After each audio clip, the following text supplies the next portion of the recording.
Let's try this again. Is it coming? Is it coming out right?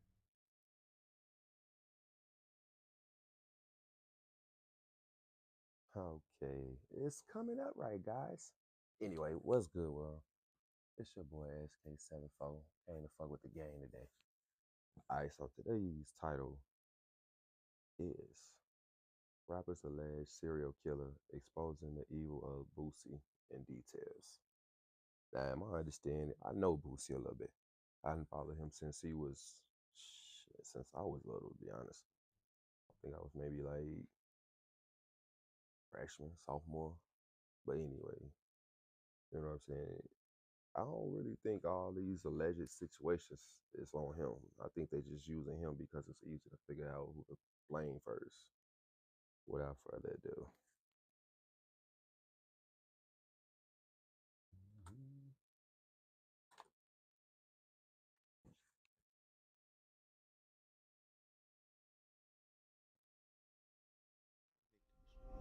He a lot of people.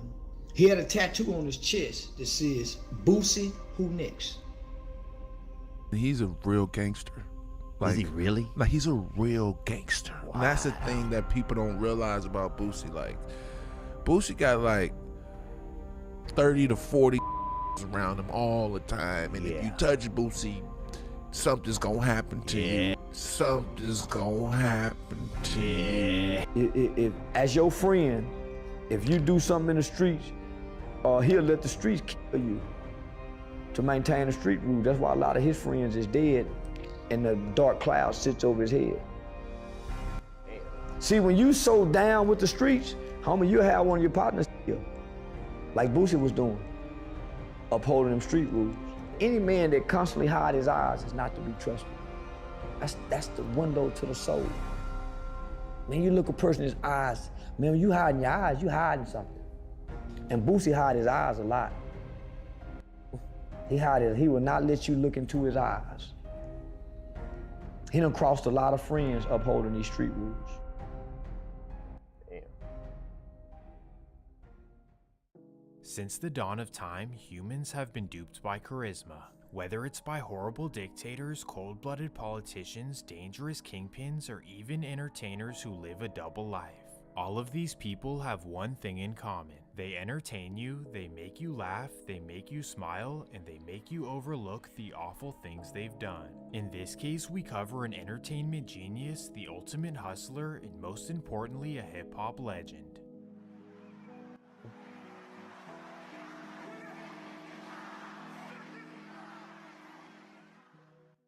But what if I told you there's another side to this man?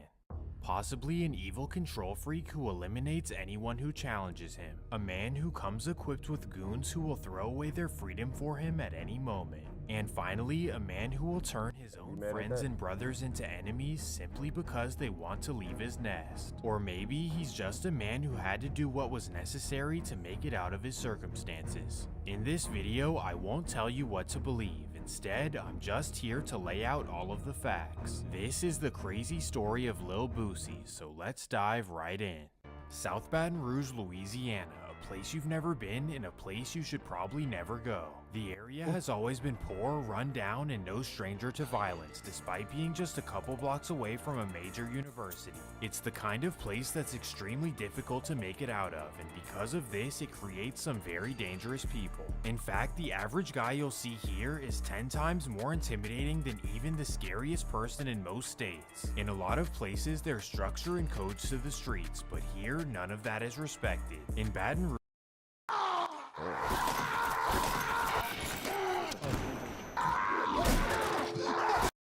it's pretty much every man for himself, and things can go up for literally any reason. Jealousy and envy are the main reasons, and to make it worse, everyone is packing heat. No, I kid you not, everyone in Baton Rouge is carrying 30s. Plumbers, college graduates, professors, I kid you not. He say plumbers. Hey, if we got that serious, Baton Rouge is not a place for a lot of niggas then. It's literally everyone, and this is what makes the environment so much crazier. In other cities, people squabble to solve issues, but sadly here, this could never happen. Thus why Baton Rouge is one of America's top 5 most dangerous cities. Well, this story begins in the heart of the madness, particularly the West Roosevelt projects. This is where Torrance Ivy Hatch Jr. was born on November 14, 1982. Growing up in the projects was rough as he was exposed to violence, substance abuse, and other vices that no young mind should ever see. At home, Torrance was raised by a single mother who was a middle school principal and well-respected woman in the community. But because teachers are severely underpaid, finances were very slim for the family. On top of this, his father was a street hustler who was in and out of the system. Regardless of these hardships, Torrance had high expectations from his mother, specifically to follow in his brother's footsteps. This would be his older brother Takari, who was a well-mannered kid and a future college graduate. Takari was your typical mama's boy, the one who did everything right. Now on the other hand, Torrance was the complete opposite. Since a young age, he was known Before people get a misconception on mama boys, I done seen some mama's boy get down too. So don't make it seem like they don't act the ass too. It's the difference when you fuck with them a certain way, especially if it's their mama. for acting out, fighting, and constantly having issues with authority figures. As teens, we made different choices. Boosie went to Kenilworth for basketball because that's where he excelled in basketball. And that was just like the school that's they fighting and all that shit, you know what I'm saying? And the fights turned into shootings. So I think that's how Boosie ended up going that way, man. While he was starting to head down the wrong path, sadly, tragedy would strike. In 1997, Torrance Hatch Sr. lost his life to a battle with cancer. This is when Torrance Jr.'s world collapsed. His father was his superhero and the one he wanted to see as much as he could. So now that his father was gone, Torrance no longer saw a reason to continue playing ball or even attending school. Instead, he entered his new persona, the one called Lil Boosie. From the age of 14, Boosie became a hustler in the streets of South Baton Rouge, an area where stepping on someone's toes can get you whacked. He started with nothing and ran it up with his two closest friends. First would be his best friend named Daryl Milton, also known as Bleak. Bleak actually grew up in the same projects as Boosie, and that's how they met. Since the sandbox, they were always together and were known to always stick up for each other. And second would be another close friend named Ivy Smith, also known as Lil Ivy. Ivy grew up about 5 minutes north of Highland Road in the top of South Baton Rouge, and according to locals, he was the pretty boy who was known to have all the ladies. Bleak was the muscle, Boosie was the leader, and Ivy was the popular one. In the process, they picked up a friend who ended up being the wildest one. This would be a handsome young man by the name of Nicholas Sterling, also known as Lil Finn. Lil Finn fooled everyone with his good looks, but was always the first one to blow. Well, long story short, they were the guys in South Baton Rouge. So while Takari was attending Southern University, Boosie was in the streets risking his life. You know what I'm saying? My mom ain't teach me to be no gangster. The streets did this, you know what I'm saying? But at the age of 16, Boosie discovered his true passion. Yes, he loved getting fast money, but he loved telling the stories even more. Boosie began recording songs at a local studio, and this quickly became his newest hustle. Right off the bat, Boosie had a small amount of success, which caught the attention of a local label. This would be Trill ENT, a label located just 10 minutes away in the Uptown neighborhood. Trill was owned by two Uptown legends, Marcus Roach, also known as Turk, and Melvin Vernell, also known as Mel. Turk and Mel saw I ain't gonna lie. The way I heard him and Webby yell Trill Entertainment, I thought they owned that bitch. To be real, I didn't know that was like a local spot though. But that's good to know. potential in Boosie to break out of the region, so they decided to sign him as a solo artist. Right off the bat, Boosie's music caught fire. At this point, he had enough money to leave Baton Rouge forever. However, he remained in the trenches with flashy cars, wads of cash, and any girl he wanted. In his mind, why would he leave the place where he's the biggest superstar? He knew that eventually someone The smartest thing, and that's a good question. Because I keep hearing, even back since Biggie, you die in your own city. And it's not because, you know what I'm saying, certain normal shit. It's because if you making the most noise in the city, or you making the most money than the most niggas. It's one of your reasons of death. Or you one of the strongest nigga and they trying to get you before you get out the city. But you always hear motherfuckers say you down your city. Would try him, but there's one reason why he wasn't scared. Boosie was rolling with some dangerous South Baton Rouge steppers. For a while, it was Boosie as the star and his 3 friends by his side. Obviously, this got them a lot of girls, but Ivy actually wanted something more. Simply being Boosie's friend didn't cut it. Instead, he wanted his own career. In 2004, Ivy began putting out mixtapes and they actually caught fire in the streets. This prompted Trillian T to inquire about signing him. Now, you'd expect Boosie to be happy and to make that easy connection for his friend. You'd even expect him to bargain for more money from the label. However, this wasn't the case, or at least that's the rumor in Baton Rouge.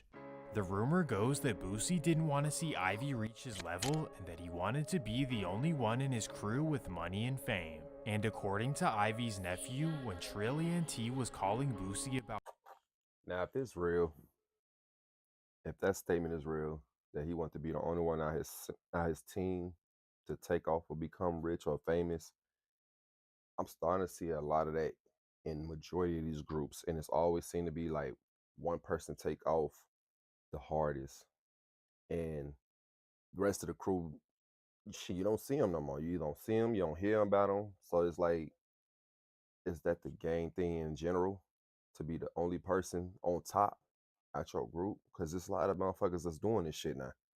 Like, I know when I was younger, there was a lot of motherfuckers that did groups, and you probably still hear a lot of them still together, but they didn't make it. But then it's like those who, some people, let's put it like this, some people are more greedy than others, so that's probably why. But I'm gonna stop talking here. Let's do it. Ivy, he wouldn't pick up the phone.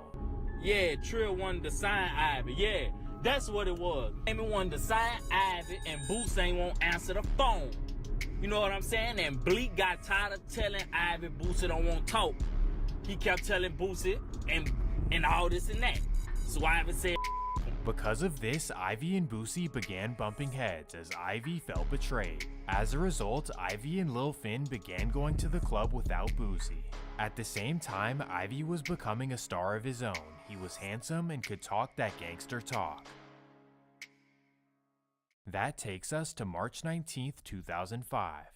It's a Saturday night in Baton Rouge and Ivy is excited to go out to the club and have some fun. On this night, the place to be happens to be a small town across the river called Port Allen, Louisiana. So at 10 p.m., Finn, Ivy, and some TBG friends head across the bridge to Club Vibes. At the club, Finn and Ivy are getting all the girls because they have the popularity and the fancy chains. Well, another crew at the club does not take well to this at all. This would be Uptown Baton Rouge's dope celebrity family, also known as DCF. DCF has been rapping and trying to build their label for years, so jealousy is heavy on this night. In particular, 2 DCF members are there to cause a scene. One would be Marquis Serta, also known as Big Marquis, and the other would be Tremaine Franklin, also known as Lil Pig. DCF Lil Pig actually happens to be first cousins with Lil Finn. He also happens to be former childhood friends with Lil Ivy. But on this night, the jealousy overrides the family connections. Well, inside the club, the DCF members start an argument for zero reason. The story goes that Lil Pig gets into an altercation with Lil Ivy and they have to be removed by club security. But thankfully, the night ended without any injuries and everyone was able to make it home. Regardless, the DCF camp now had a reason to make Finn and Ivy their rivals. And now it was only a matter of time before they see each other again. April 2nd, 2005. It's another Saturday night in Baton Rouge, but really not just any Saturday. Specifically, the night happens to be Lil Ivy's 25th birthday. So to celebrate, Lil Ivy headlines Club Shenanigans in North Baton Rouge. So at 10:30 p.m., Finn, Ivy, and a couple other friends head to the club. This happens to be the first year that Boosie isn't with Ivy on his birthday. Well, little does Ivy know, Boosie feels bad about this and he wants to reconcile the relationship. So at 12 a.m., Boosie heads to Club Shenanigans with gifts for Ivy. At 12:30, he arrives to the club and walks to Ivy's section. Boosie and Ivy begin to talk, and from what we know, the conversation doesn't go well. Coincidentally, during this conversation, the DCF crew happened to walk in the club. I am not gonna lie and say I'm not thinking that. But since that didn't go well, did he have a plan B? I'm not saying he did this shit, but if his man's died tonight in this video, it's a thought to have. While everyone is distracted, the DCF crew began to walk to Ivy and Boosie's side of the club. They began yelling threats and walking up to the section. DCF, Lil Pig, and Big Marquis make their way up to the section and things go down. Specifically, Lil Pig targets Ivy and Big Marquis throws a sucker punch right at Boosie. At this moment, Bleak allegedly grabs Boosie and drags him out of the club. He then smartly convinces him to get in the car and drives away. A couple minutes later, police shut down the club and everyone is escorted. Finn and Ivy hop in their separate cars and begin to drive home to their respective homes. Everyone heads out, Lil Finn and his friends and Lil Ivy and his. Everyone is relieved that the night ended peacefully. Yes, Ivy's birthday was ruined, but at least he made it out. Or at least that's what they thought. Ivy happens to live in a suburban area all the way in eastern Baton Rouge, so he hops on Interstate 12 East headed to his home on Cavalier Drive. At 2:20 a.m., he gets off the freeway at the South Sherwood Forest exit. As he's heading down the street in his tinted car, another car pulls right beside him. The car then rolls down their window and bang! Baton Rouge stopped the next morning when everyone got the news. Ivy was an up-and-coming star and everyone was devastated. On top of this, they were wondering why this even happened. People from South Baton Rouge were looking at Boosie sideways because they knew that he and Ivy were not on the best terms. But those who were at the club that night knew exactly what this was about. It simply had to be DCF. But you may be wondering how DCF followed Ivy's car from the club all the way to the suburban neighborhood. Mind you, this is a pretty far drive and a random place to go. It seems like a far-fetched that they followed them from the club all the way to the house. But then you remember that Lil Ivy and Lil Pig used to be close friends, meaning that there's a chance that DCF already knew where Ivy lived. Regardless, everything around the situation remained quiet for quite some time. But then, 2 months after the incident, a man was pulled over in North Baton Rouge. Police searched the car and were able to find the weapon used against Ivy Smith. However, after proving that he was out of town on April 2nd, the man was let free on the Ivy charges. Everyone was even more confused as this man had nothing to do with Boosie or the DCF camp. No one was claiming to have done this, so the mystery remained. In the meantime, Boosie repped hard for his friend Ivy even though they were on shaky terms. He gave money to Ivy's family and he stepped up as a father for his young son. On top of this, he made sure to keep his name alive through shoutouts and dedications in his music. On a positive note, the loss of Ivy brought Boosie and his friends back together. This ultimately put the rumors that Boosie had done it down the drain. And 2 years later, some hands began to reveal themselves. In 2007, Big Marquis began dissing Boosie out of nowhere. He claimed to have broken Boosie's 2 front teeth that night at the club, as he stated in multiple songs. He even began to call himself Mr. Two-Piece for the 2 punches that connected with Boosie's mouth. At this point, Baton Rouge did not know yet that dissing Boosie was a major mistake. To make matters worse, at the same time, rumors began to circulate that Lil Pig was responsible for Lil Ivy. For these reasons, Boosie was now infuriated at the DCF camp and something needed to be done. Obviously, as a superstar rapper, he wasn't gonna do it himself, so instead, he needed his friends to step up. This right here placed Lil Finn in a major dilemma. Do I ride with my cousin Pig, or do I ride with Boosie and for my friend Ivy? Damn, didn't see that one coming. That's his cousin. That's what's gonna make it way worse. Because at that point, you really got a big choice. Because if you don't stand on your man's people that's still available may switch on you. Well, Finn was a cold stepper and he was loyal to Boosie and Ivy no matter what. And this right here may confirm it. On April 19th, 2008, Lil Pig and his mother were found inside his Acura TL right in front of her home. The The incident occurred in a somewhat tucked-off suburban area of Baton Rouge. This begged the question of how someone found Lil Pig at this specific location. His Acura was tinted, and the man who did this was sitting across the street waiting for a couple of hours. There was only one plausible answer, as Lil Finn was his cousin and this was his aunt's house. Lil Finn was never found guilty, but the streets of BR took this as a fact. Boosie began shouting out Lil Finn in his music under his other nickname Gangster Nick.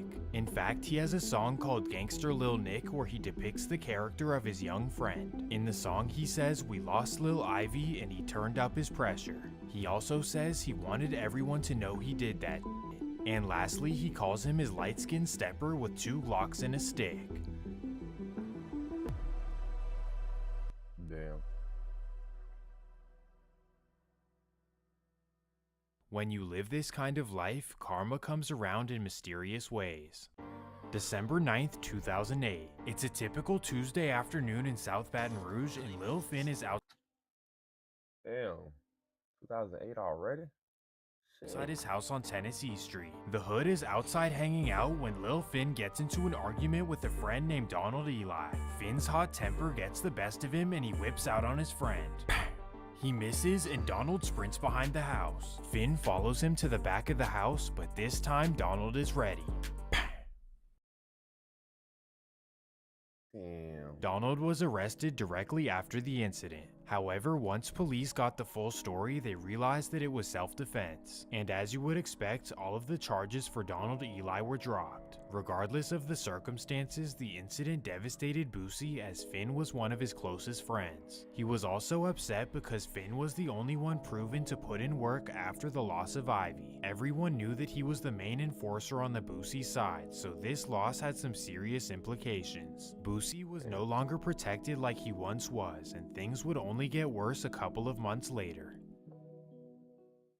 Boosie was pulled over in Baton Rouge and officers found 7 grams of green stuff in his glove box. Now you may scoff at this, but in Louisiana this is a serious charge. Because of this, Boosie was sent to jail facing 2 years in Angola State.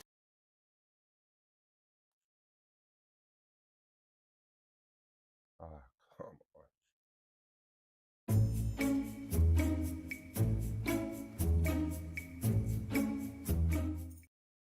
For over 50 years, Aylin Diamond Jewelry has made sure our local clients in the Chicagoland area State Prison.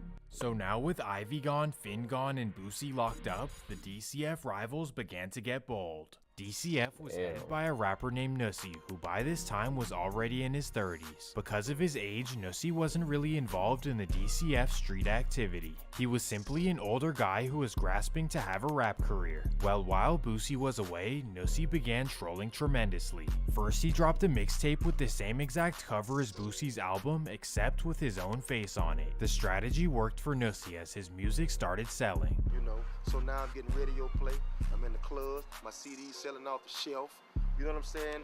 But the trolling would get even worse. On his next project, he used Ivy's vocals and put them. What make it worse? You waited till he went to jail.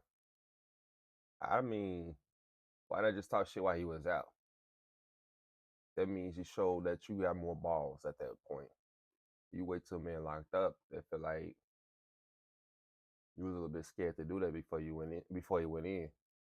So now at this point you feel like, oh, I should speak up. I don't really respect that. Him on his own song. He even started halfway claiming that he was the one responsible for the loss of Ivy. This was a man playing with fire, especially because Boosie was coming home soon. Shortly after this, Boosie's charges were reduced and he was sent home on house arrest. Boosie versus Nussie was the new beef in Baton Rouge and everyone was curious what would happen. But for Nussie, he didn't see it as beef, as he would clear the air with a local interview. You know, but as for the Boosie incident, the so-called beef with me and Lil Boosie, I ain't got no beef with Boosie because I talked to him. I talked to him maybe 4.5 months ago at the airport. I flew in from Mexico. I got a call that he was getting off the airplane. He was on his way to Baton Rouge because I knew somebody on the plane. I said, damn, this is the perfect time I can go catch him while he by himself. Right. Where ain't no entourage, just me and you know. Now, he wasn't acting like no nothing. You know, he stood up like a man. He talked to me. He told me that he ain't never crossed me. He ain't had nothing against me. He told me to look up to me in the streets. And I told him, well, my feelings were hurt because nigga told me he yanked my sign down, which was petty, but it was big to me because I feel like we know each other and I just talked to you. And for you to do that is like you shitting on my dreams, bro. You know? So he told me he didn't do it. I told him, well, shit, ain't no beef. You know, just like I say, when I say things about people on songs, people gonna blow it up because they think it's gonna be, you know, but just don't know I'm entertaining my listeners. And I talk about anybody, you know. I could be with my boy, ain't one he make.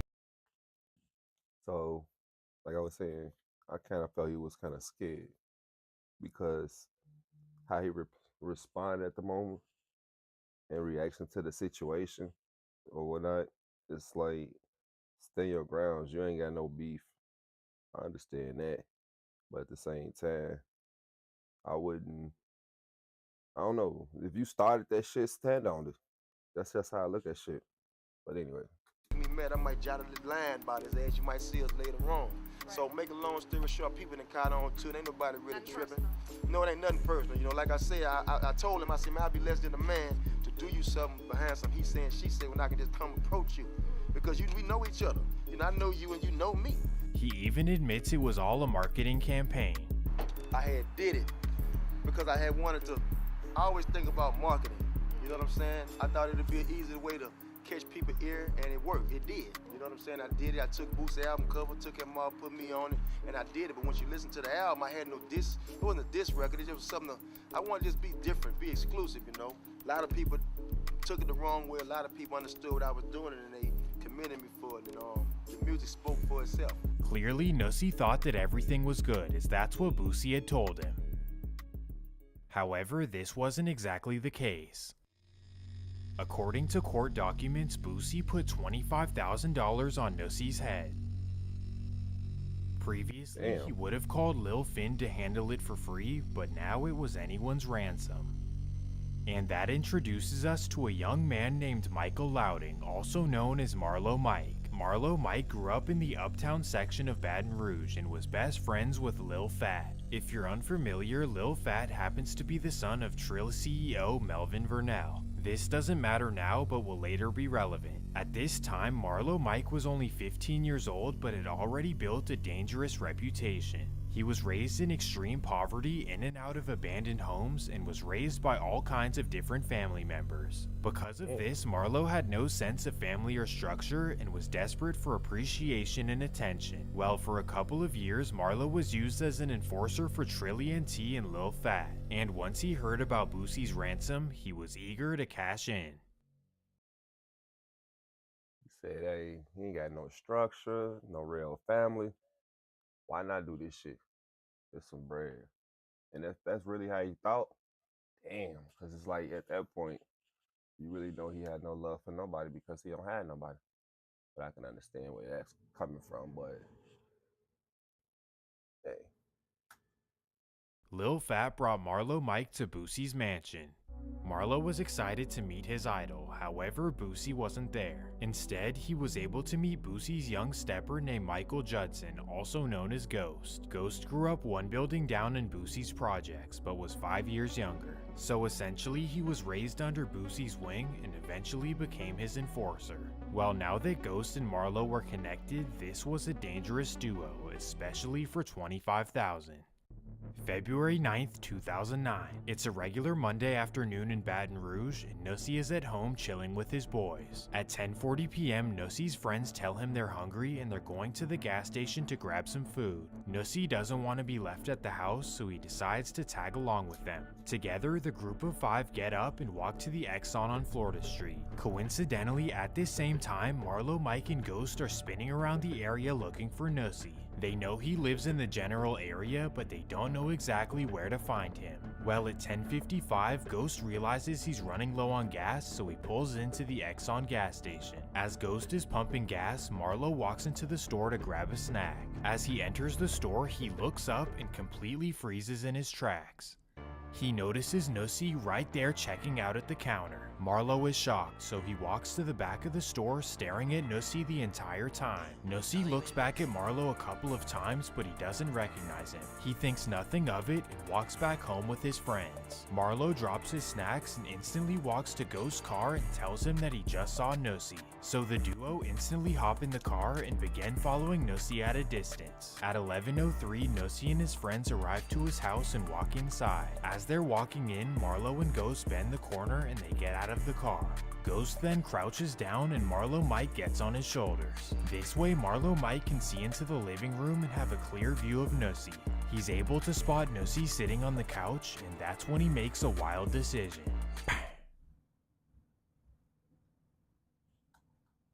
He must have one clean ass shot. Because damn, when it already dark. Unless that was one lit ass block or that room was lit with the blinds wide the fuck open. There ain't nowhere in hell he should have got him on instant. This was major news in Baton Rouge as Nussy was a local celebrity. Everyone was curious what this was about and most people assumed that it was Boosie.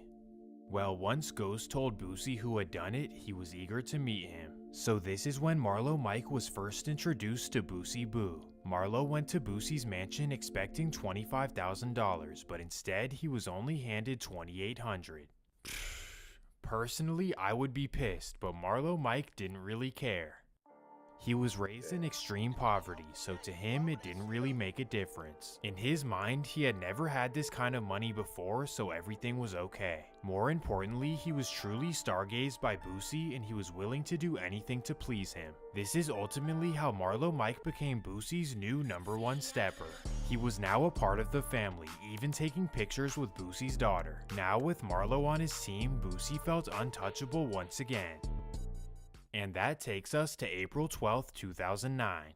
Boosie is on house arrest surrounded by family and friends at his home. Everyone is downstairs blasting music, partying, and having an overall great time. And as everyone is distracted, a young guy from Boosie's neighborhood creeps his way upstairs. He makes his way into Boosie's bedroom looking for items to steal. The man finds Boosie's jewelry box and begins stuffing his pockets. As he's quickly doing this, one of Boosie's friends happens to walk in his room. Boosie's homie yells downstairs and tells people to come up. So Boosie walks upstairs, sees what the man is doing, and gets furious. So Boosie and his friends drag the man downstairs and outside of the house. They then give him a good old-fashioned whooping. While this is going on, the neighbors get concerned and The fact, excuse me, the fact that he was that bold, he walked in a crib full of a bunch of, who knows, you know what I'm saying? It's gotta be at least about 6 to 10. Cause like they say, Boosie always with a group of niggas. So you gotta understand, he was bold as shit to walk in a house full of niggas and not knowing which one of them niggas was the shooters or which one of them niggas was motherfucking a lookout in general. Because that means whoever walked in the room wasn't letting your ass out that room. You was in that motherfucker like, I don't care if you thought, oh, I could just jump out the window. Nah. Even if them niggas had to run out the door to catch your ass, somebody was catching your ass. It was too many motherfuckers in the house. call 911. The police come quickly and notice Boosie standing over the man. So instantly, Boosie was booked for battery. Again, the Sheriff's Department says local rapper Torrance Hatch, better known as Lil Boosie, was arrested today on aggravated second-degree battery charges from a fight they say happened at his house on April the 12th. Sheriff's officials say when Boosie and a few others showed up at the house, there was some sort of a confrontation about the man.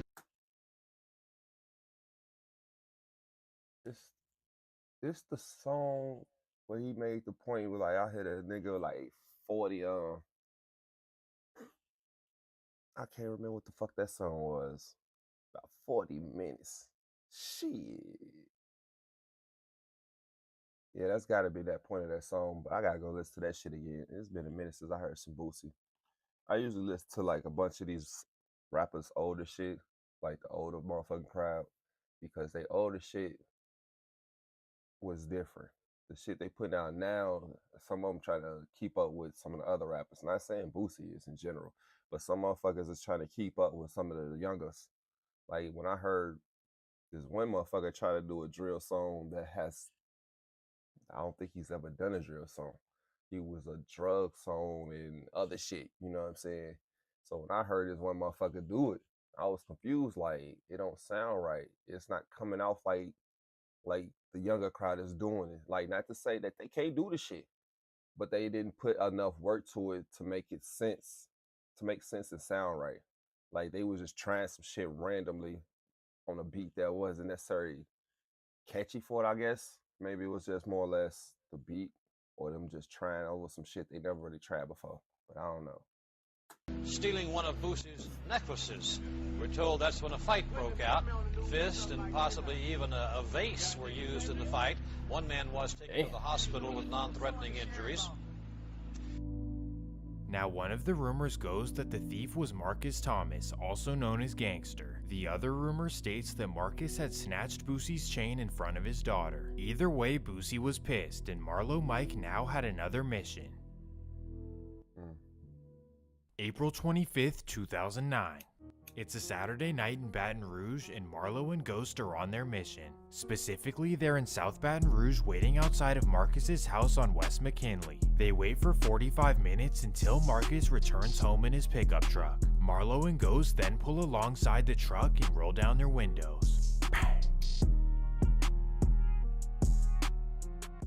This was a rupture in the South Baton Rouge community. Some felt like it was an overreaction to material possessions, but others understood that Boosie was not the person to steal from in the first place. At this point, Boosie's life is completely filled with drama, and from here it would only get worse. If you remember a man named Big Marquis, he was the one who allegedly knocked out Boosie's teeth in 2005. Well, Marquis was a feared man in Baton Rouge, similar to Marlo Mike.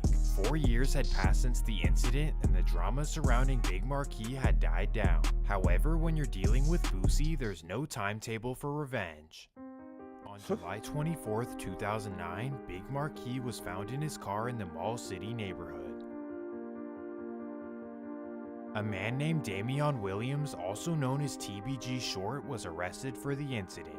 Short was known to be close with Boosie and can be seen in the My Brother's Keepers music video. Because of this, many people in Baton Rouge figured that Boosie was responsible. However, the witnesses would go missing before the trial, and TBG Short was released. Hold on. How did he put the video out and not get fucked for it? Because that's right there. If the hood seen it and paid attention and understood it, they wasn't listening. Free at this because I don't even think he got held on the charge if that was one of his charges, because he got out. I don't know. Point, the Boosie side was nearly untouchable. They were running the streets and getting bolder and bolder by the day. Allegedly, of course, but this madness would continue. Now let me introduce you to a new important family in the story. In 2006, Boosie formed a relationship with a woman named Rochelle Wagner. And when I say relationship, I don't mean dating. I simply mean that she birthed his daughter Toriana in 2006. Well, Rochelle had an older stepbrother named Terry Boyd, somewhat of a famed character in the Baton Rouge streets. Terry was a reputed stepper in the Fruittown neighborhood of South Baton Rouge. He had been shot 29 times on 6 different occasions, and he also beat 6 separate murder charges. As you can tell, away we go. We're gonna take on the Continental. Every freak in. You can tell Terry was extremely feared in South Baton Rouge. Well, in 2009, Terry was doing a stint at Angola State Prison with only a few months left on his sentence. During his stint, Terry received word that Boosie was giving his sister Rochelle problems. This prompted Terry to get upset and to begin badmouthing Boosie in Angola prison. One of Boosie's friends in Angola overheard the rant and decided to tell Boosie. He wrote Boosie a letter warning him that Terry said that he's gonna jack him up and slap him up when he gets home. Boosie was pissed. Boosie took this seriously, especially because Terry... Why do the threats and disrespecting the music happen once he go to jail? Why don't it happen when he's out? I'm not understanding that. Terry was coming home very soon. In fact, he was released on September 30th and paroled to his friend's house in East Baton Rouge. Terry knew it wasn't smart to parole to South Baton Rouge, so instead he paroled to his friend's suburban house. Smart. But little did he know, Boosie's mansion was just 8 minutes south. October 21st, 2009. It's a regular Wednesday afternoon at Boosie's mansion. Boosie's allegedly in the studio with Ghost and Marlo when they receive a tip about Terry Boyd's location. So Marlo and Ghost instantly hop in Ghost's Buick and drive to the location. They drive around the neighborhood looking for clues of Terry. That's when Marlo spots Terry walking into a house on Vermilion Drive. So Marlo and Ghost tell the driver Adrian Pittman to drive his car across the train tracks. This way the surveillance footage won't be able to track the license plate. Once Adrian crosses the tracks, Marlo and Ghost get out of the car and run across the street. Ghost then crouches down and Marlo gets up on his shoulders. Marlo looks inside the living room until he spots Terry Boyd. Bang! Marlo and Ghost then run back to the car and Adrian drives them back to Boosie's house. When he gets back, he's expecting $25,000, but Boosie hands him just $2,800 once again. Now personally, I'd be upset, but Boosie could do no wrong in Marlo's eyes, to the point where Marlo got a Boosie tattoo on his stomach 2 weeks later. It says, "Yo Boosie, who's next?" referring to who's next on the hit list. Damn. This is crazy. Marlo Mike was willing to do anything for Boosie. And this would continue just a couple of months later. And the reason why he probably not tripping is because Boosie actually showing him some kind of love. Like, he is paying him, he letting him hang around him and shit. So that's probably why he not bitching. He like, shit, he getting paid, so he like, I'm just going to do this shit and not getting shit for it. I'm still getting something. So maybe that's why he not bitching. I don't know. But something that's confusing. On December 18th, 2009, a man named Michael Smith was found on Blanche Court. We don't know much about Michael Smith, but we do know in fact that this was done by Marlo Mike. And we also know that Michael Smith happened to be in the area that Trill ENT represents. At this point, Boosie was allegedly causing major damage in the Baton Rouge streets. People were dropping left and right for all kinds of reasons. Album covers, diss songs, nicknames, threats, and you name it. How could Boosie possibly keep up a rap career with all this baggage in the streets? Big Marquis, Ivy, Finn, Pig, Nussie, Marcus Thomas, and Terry Boyd. Just when you thought things couldn't possibly get messier, more drama would come. By the fall of 2009, Boosie hadn't released an album in over 3 years, so it was extremely important And that confused the shit out of me, because I was looking for his next shit. Like, always looking for his shit. And I could never see shit happening at a point. So he was doing some playing under some shit. He was doing something in the background that somebody didn't see. Because I know he did disappear for a minute, but he wasn't locked up. So what the hell was he doing? his next album be great. Boosie knew this, so he spent the entire summer of 2009 on house arrest recording the album. After putting his heart and soul in the project, he sent it off to Trill ENT for mixing. Well, the highly anticipated album was released on September 15th, 2009. While listening to the official album, Boosie was pissed. Damn. He noticed 5 different verses added to the album that he never approved of. Particularly, Trill ENT's son named Lil Fat was placed on 5 different songs. At this time, Lil Fat was only 17 years old and was definitely not ready to be on a major album like this. Boosie was pissed as Trill ENT had used him to promote Mel's son. Not only was he mad at Trill, but he was also upset with Fat for not giving him a heads up. So in an interview, Boosie stated that the song Clips and Choppers would have been a hit if Lil Fat was never on.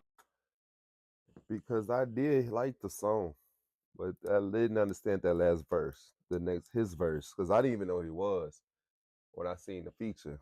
I just listened to it because I mean, you got to think about it. At this time, Boosie was coming out with some shit, like some shit consistently. So at that point, I didn't know who he was. Now I understand who he came from.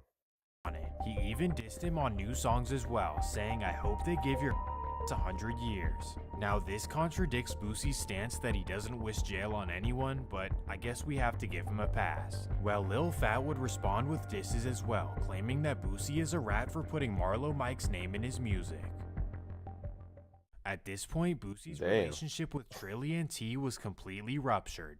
And this right here put a lot of people in a strange position. On the music side, Webby was Trill's first artist and he wasn't gonna dump them over an issue with Boosie. This is how Boosie and Webby's relationship initially split. It wasn't beef, but they just stopped talking.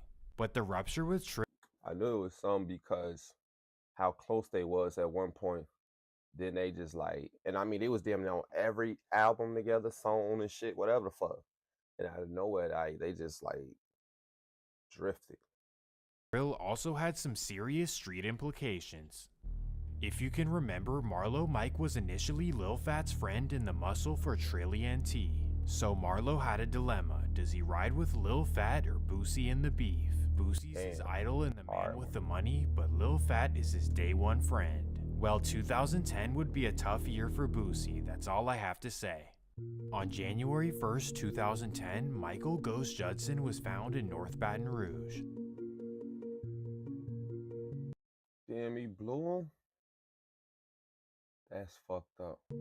Apparently, he was outside celebrating New Year's when a man with a mask approached him on North 38th. If you're unfamiliar, North Baton Rouge is mostly abandoned, so there were no cameras to track the incident. Because of this, police had no suspects in the case, but the streets began to talk. Ghost was one of Boosie's original hitters, and he had been rocking with Marlo for about a year now. So did Marlo flip on him for Trillian T, or was this DCF? To this day, no one truly knows about the situation. Regardless, this was a major loss for Boosie, and sadly, another one would come soon. April 1st, 2010. It's an early afternoon in Baton Rouge, and Boosie's friend Bleak is sitting in a car hanging out with Charles Noki Matthews. They happen to be in the Bankstown neighborhood of North Baton Rouge, far away from their original hood. They're hanging out on a dead-end road where nobody can find them, simply having peace. Well, somehow, two men get their specific location. These would be Marlo Mike and Kendrick Johnson, who happens to be Lil Fat's brother. At 3:15 p.m., Marlo and Kendrick pull up on Montesano Avenue. They pull up alongside the car and they both roll down their window. Damn. This shit just don't play in. This was the ultimate loss for Boosie, as Bleak was his best friend from day one. And for Charles Matthews, he was from the neighborhood as well, but they weren't on speaking terms. Finally, the streets were catching up with Boosie as his side was no longer invincible. Well, BRPD had no clues for suspects and neither did the streets. Was it Trill, DCF, or maybe it was another rumor that came out of left field? Rumors circulated that Boosie was upset with Noki for stealing from him and that he ordered Marlo to do this. And this supposes that Marlo had no idea that Bleak was in the car with Noki. However, this rumor was never proven to be true and it seems kind of far-fetched. Either way, after this, Marlo's entire world collapsed in his head. Boosie was done with him and Marlo was scared that he would become the next target. A month after this, Marlo Mike was arrested for a fight in... How you switch on them though? I ain't, you know what I'm saying? I know you got some plans, bro. Why you leaving? That's fucked up. South Baton Rouge. Because he was a juvenile, this was a very small charge that had little to no consequences. The most time he could get was a couple of months and then he'd be right back home. But once he was arrested, Marlo could not think straight. Everything he had done was catching up to his conscience. While detained, Marlo experienced panic attacks and outbursts of anger. Police were stunned by his behavior on such a simple charge, so they brought him in to talk about his feelings, and this is where things get crazy. Marlo begins telling police his entire childhood story, from his broken childhood, his dirt poverty, and meeting Boosie. Marlo told police that he first met Boosie when he collected the bounty on Nussie's head. He explained to police that he didn't do it for money, but instead he did it to be appreciated by his idol. He then told them about every single body he caught for Boosie, every single one with precise detail, how much he was paid, and who he did them with. Police were... Now it's making sense to me. I knew some of his charges, but I didn't know that he did all this in the background. That makes sense. Were shocked and had never seen anything like this before. A young man who was facing nothing, implicating himself on some very serious charges. And of course, because this information on Boosie was very important as well. Why Marlo did this? Well, he probably felt bad about everything he had done. Or according to Boosie, it's because he feared that he was his next target. Either way, Boosie was arrested a couple days later. On June 17, 2010, Boosie's mansion was raided and he was charged with 1 billion charges. District Attorney Hiller Moore says it's quite possible Lil Boosie is connected to a string of murders. Police recently arrested 9 men for the deaths of 6 others. Police say Boosie is part of this web. One other name stands out. 17-year-old Michael Loudon is the only one charged with each murder. You always have a head guy, and you find these little youngsters that you can roll by and give a couple of dollars to. The news completely stunned the country, and especially the whole rap world. Boosie was a superstar rapper, and on top of this, the case was horrible to hear. He instantly became a big villain in the minds of many. This was one of the biggest cases in Louisiana history, and prosecutors were certain that Boosie would never see the light again. However, for some reason, Boosie knew that the case wouldn't stick. This is because it was entirely based on one person's testimony. And if Boosie could get Marlo Mike to not testify in his case, he knew that he would be free. All he needed to do was make sure that Marlo Mike does not testify in his case. At this time, everyone accepted the fate that Boosie would never see the light again. Except for him. And what do you know, during Boosie's trial, Marlo Mike took back his statements. He told the court that he lied and that Boosie had never told him to do anything. He says Mr. Hatch, Torrance Hatch, did not pay him to do so. In fact, this was a major blow to the case, as prosecutors could no longer use his original testimony. Now, all they had was lyrics and rumors, which did not stand well with the jury. So on May 11th, 2012, Boosie was acquitted on all charges of the case. District Courthouse in Baton Rouge, where the jury has returned a not guilty verdict in the murder trial of Torrance Hatch, Lil Boosie. A jury of 9 women and 3 men took about an hour to come to this decision, not guilty for Boosie. However, he was sentenced to 8 years for a separate charge for possession. So Boosie was not free yet, but he knew that he was coming home in the near future. Remember, he is already serving time right now in Angola on drug charges, an 8-year sentence there. You're looking at pictures outside District Court in downtown Baton Rouge. There was a huge crowd inside, outside the courtroom. During this time, unfortunate news would hit the streets of Baton Rouge.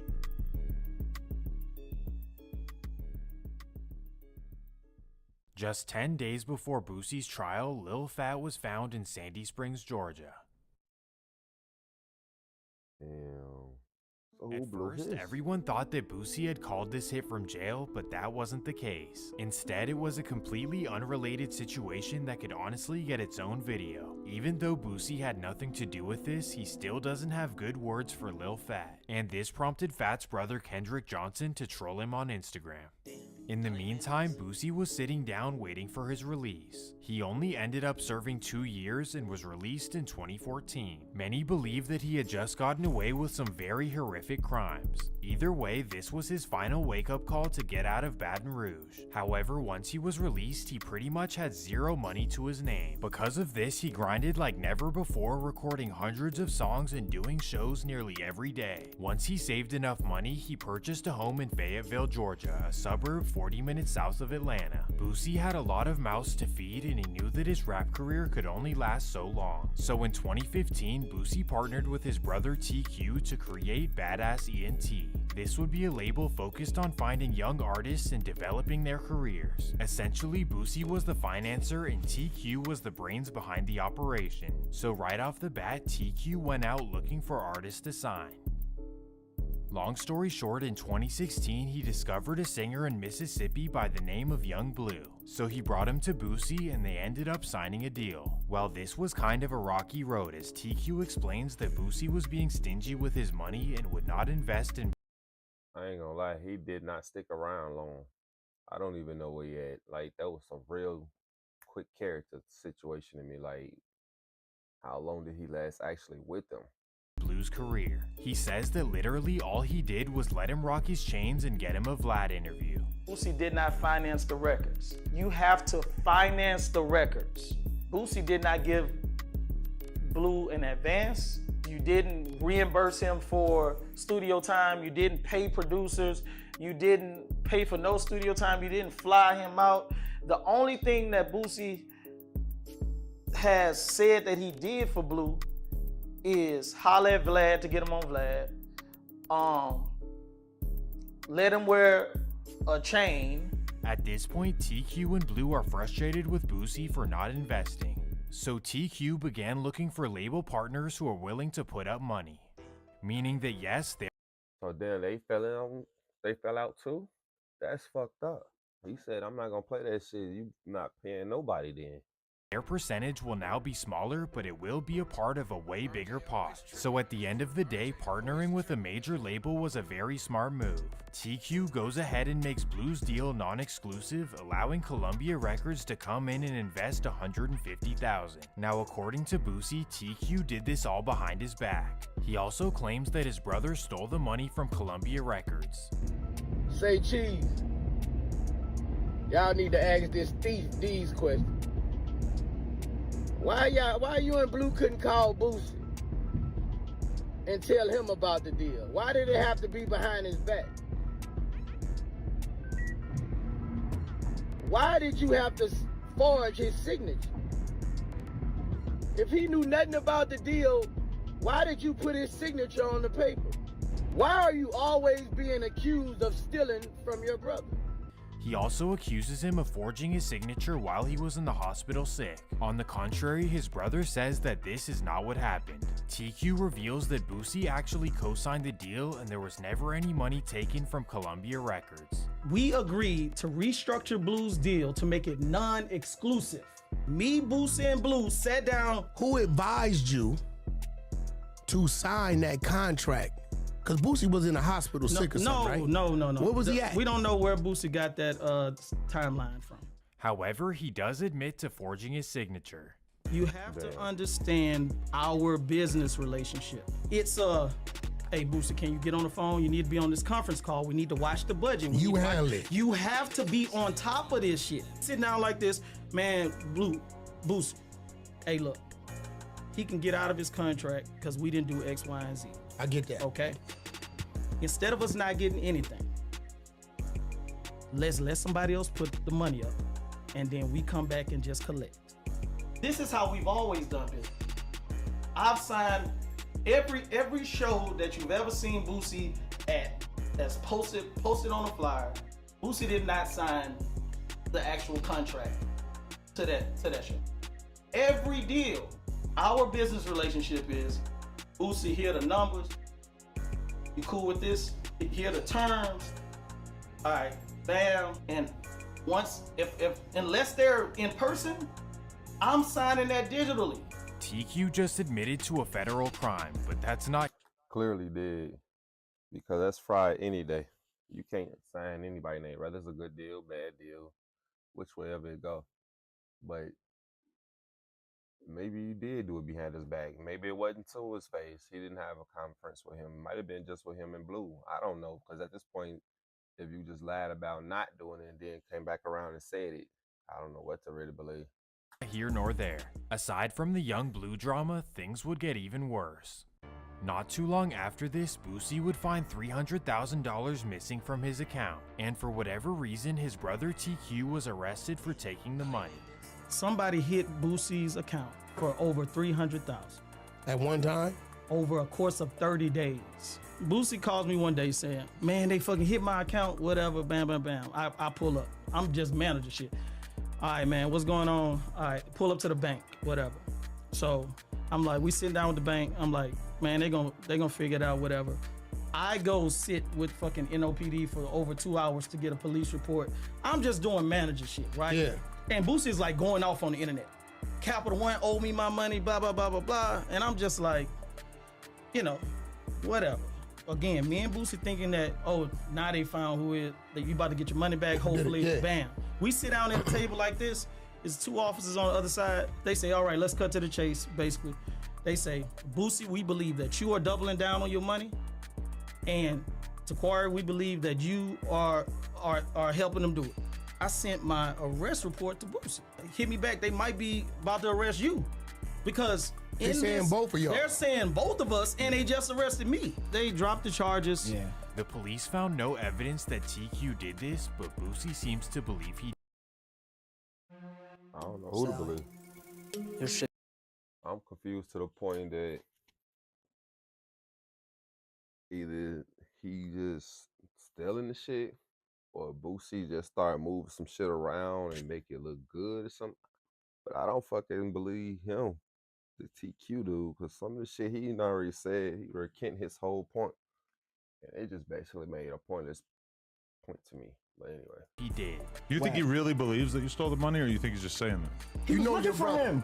Boosie was pissed, but not only did he take it to social media, he also brought it to his brother in person.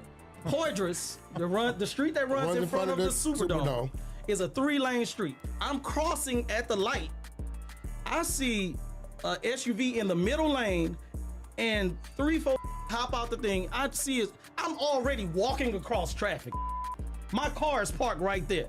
I see Boosie and some other random from high school coming toward me, like hopping out of there's ongoing traffic. And Boosie has a bat.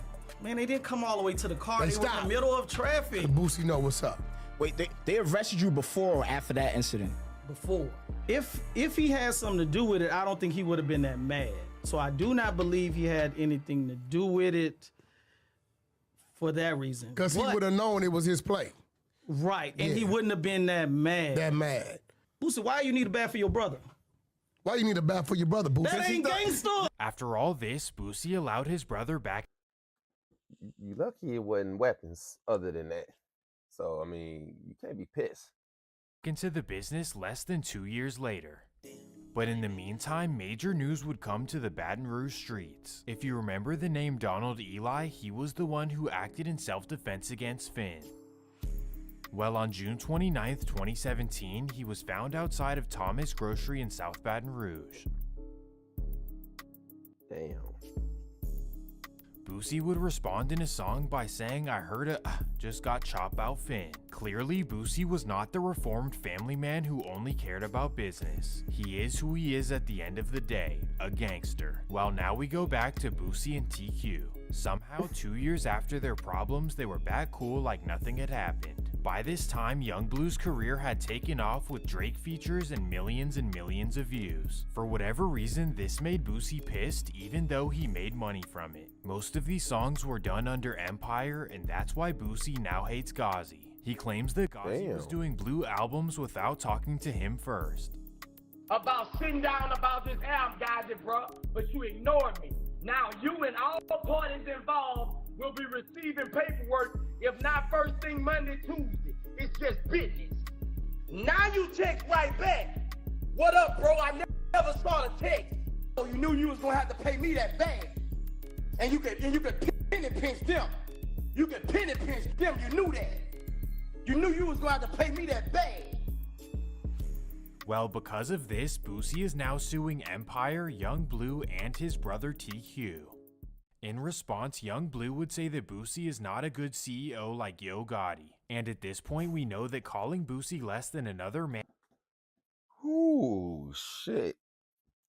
I ain't gonna try to get on nobody's character but from what I heard people say about, he's not as easy as a management either. I don't know how far that true it is. That might be an episode to look for. I'm gonna have to look that up. And will never sit right with him. You throwing all these other CEOs in it. Why they ain't signed? You trying to throw a cross with me and Gotti, my people. Why Gotti ain't signed? Cause I'm the only one believed in you. You went to QCP, he ain't want you. You went to him first. He didn't want you. I believed in you. I gave you a chance. Nobody wanted you because they say you sounded just like Future. When I posted you, everybody say he sound like Future. He ain't gonna blow up. I went to bat for you. Do the right thing, bro. Just pay me, bro. Well, no one really knows if Blue owes him money or not, but that's not where things are interesting. Instead, it's the fact that he's suing his own brother that caused a major tear in his family. Boosie would have some very cold-blooded, harsh words for his brother. He'll never be squashed. That ain't my brother. His kids ain't my nieces and nephews. Damn. That right now. I'm a lad. He ain't no real brother. Man, he just trying to do an interview so he can pay his rent. Who gonna forward somebody's name, bro? Somebody drop the lawsuit or he cause he might go to jail. I'm not dropping no lawsuit. I wouldn't give a damn. You don't never come home. I'm not dropping no lawsuit. Them $5 million, that's for my kids. You think I'm dropping a lawsuit? You forged my signature? Why I wasn't there? And Blue sitting right on side you while you do it? Damn. I'm thinking he's saying Blue name, not Boosie. Now I see why he pissed. Then he admitted it. He admitted it. He admitted it.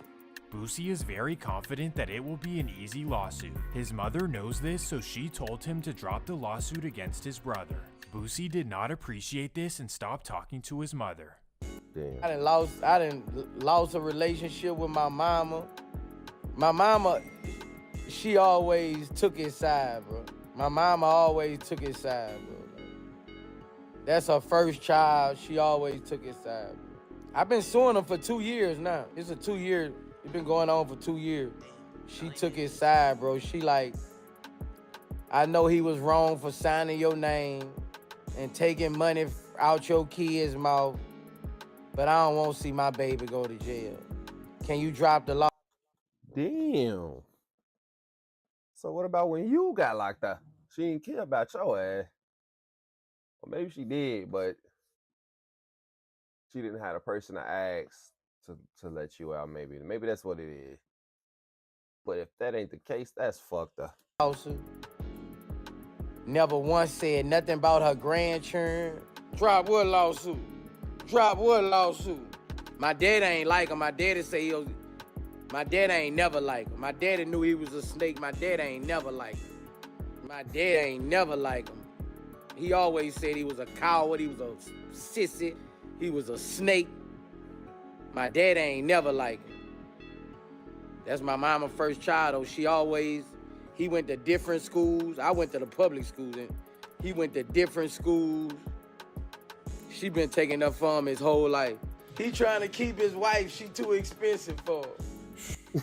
This is messy business, especially for a 40-year-old man. When Boosie's mad, all logic goes out of the window and is straight attack mode. But to make matters worse, things would get even crazier in his family. Well, if you remember, Boosie has a daughter named Toriana, whose mother is the younger sister of Terry Boyd. This is the daughter that Boosie has always had problems with, and it only gets worse. So Boosie has custody of all of his children for the entire... So is this the one he was online talking shit about or talking shit to?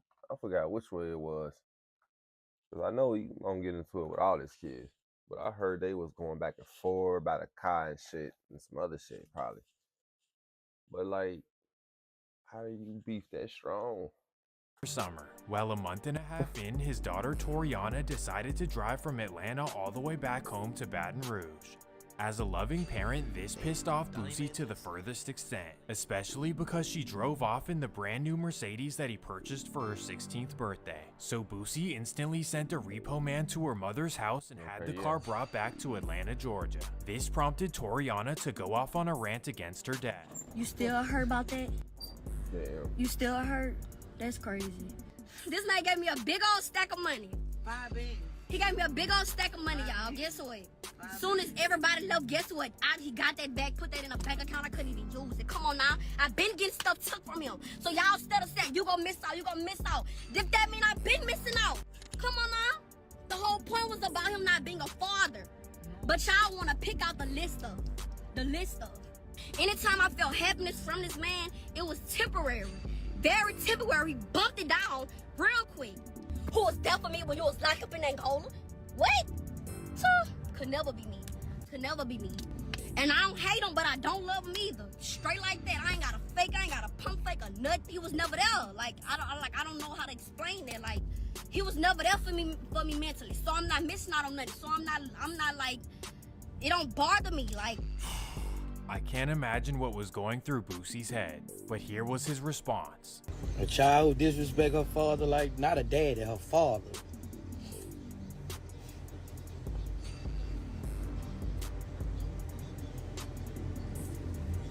She got to deal with God for that. You could tell he want to say so much because he'll get online and talk about a female in a minute. A nigga too. So you know he wanted to say some shit. He just had to hold his tongue because that's his daughter. I done washed my hands. I done washed my hands with him. Can't get nothing from me no more. glad I got 7 more. I ain't tripping. I know it's no truth in none of that. I'm a deadbeat. Shit. I wasn't a deadbeat on Father's Day. On my day. I was trying to raise that girl, right? I had that girl going to private schools in Alpharetta. Straight A's. That's one thing I am. I'm a father. I don't play about my daughters. I raised them to be precious gold. Jay-Z would never. Jay-Z ain't got my baby mom. Beyonce would never. Now, do you guys think that his baby mother I has see the because difference. of what he allegedly did to Terry Boyd? Well, this is what Boosie seems to think, but he says that Terry Boyd was no saint. Let's keep it real, man. Don't act like he was a good Samaritan. So don't act like I was on trial for a good Samaritan. He beat 5 bodies. I ain't snitching on nobody. He dead. He playing spades with Tupac right now. Everybody in Baton Rouge. Damn. No, I'm speaking facts. If anybody from Baton Rouge on here, they gonna say he ain't lying. If anybody from Baton Rouge on this line, they gonna say he ain't lying. In my opinion, the fact that Boosie gets into it with everyone in his life means that he may be the problem. Now, I'm not saying that he hasn't been crossed or that he doesn't have his reasons, but Boosie is always the common denominator. I challenge you to find one person in his life that he has. I think the reason why people see him get a certain way or he do certain shit about certain shit is because they don't understand how deep certain shit feel like you betray a person. And I guess that's why he probably made that song, feel like I've been betrayed. That's that shit too. But now, honestly, that's probably what he feel. He feel like he been betrayed, but y'all feel like it was just a situation that went wrong. That's not how he felt. Hasn't fallen out with. Well, just when you thought that his life couldn't get messier, it just would. On June 15th, 2023, Boosie was arrested in San Diego. He was recording a video with some local rappers when police raided the scene. They didn't actually find anything on Boosie, but they used an Instagram post to charge him with holding a blicky. Now, if you're unfamiliar, felon in possession is a very serious charge, especially in California. Also, why would Boosie need that in San Diego? San Diego? Why? Is he scared of some surfers or vegans? Anyways, because the case was weak, the judge decided to drop it a week later. Boosie was excited, but as soon as he left the courthouse, the federal police were there to arrest him. So now he's They don't give a fuck. They want his ass. being tried in federal court for felon in possession. This is very serious and could potentially take him off the streets for another 10 years. So now with all the craziness in his life, he's now facing this. There truly needs to be a movie done on the life of Boosie. I promise you that this video didn't even scratch the surface.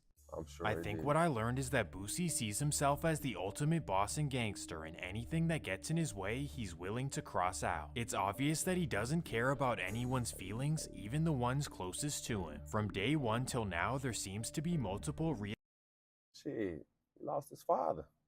That was probably the only one he trusts. And since he lost him, he like, shit. No one else is there. I mean, I get it. Reoccurring themes in the life of Boosie, but you guys can tell me what they are. Now, after hearing all this, what do you guys think? Is Boosie truly a good man who gets crossed by everyone around him, or is he an evil person who brings it all upon himself? Let me know what you think in the comments. And I wouldn't say he's just an evil person. He just sees shit different. I don't know. I mean, I can't say if he did have the fucking crimes he wasn't before. So at this point, I don't know what to tell them motherfucker. I ain't gonna implement shit. But anyway, that was a roller coaster ride ass story. And I kind of knew some of this shit about him, but not all of it. And I like he said, that wasn't scratching the surface. But it's another video I seen, so I'm probably gonna go to that one next. It's supposed to be a decent one, I hope so. But anyway, I'm just rambling now. I'm up out of this bit. You feel me?